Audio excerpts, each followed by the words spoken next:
Today, to all Dharma sisters and brothers, whoever it may concern, I would like to inform something important.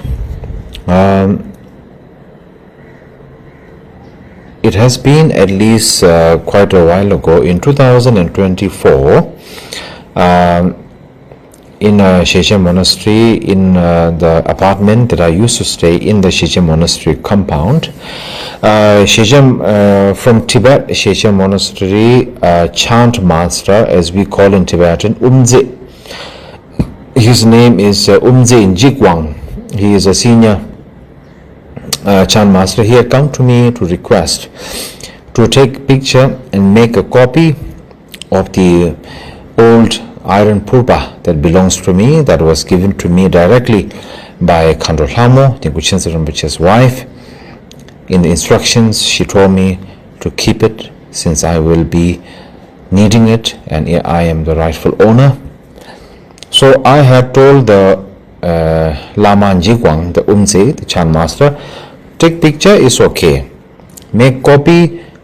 You want to keep the copy, you want to make like this in Nepal, to make like a metal or iron or like that, and keep it for yourself or whatever is okay.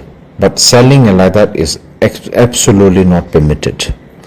He told me that in Tibet, Shechen, some of the Lama and Khenpo Tuku are requesting, they want to keep a copy in their shrine as a means connected to their practice and their retreat.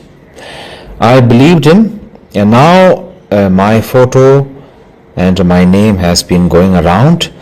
Umze Jigwang, this chant master from Sheshe monastery, and whoever working with him from the Sheshe monks from Tibet have lied to me and betrayed me by misusing my name, selling the purba as a marketing and business in Tibet and China, I believe, and now also in Taiwan also. So I would like everyone to be aware of this. Please be aware of this and please do not get involved. This is absolutely not permitted. Yeah. Thank you so much.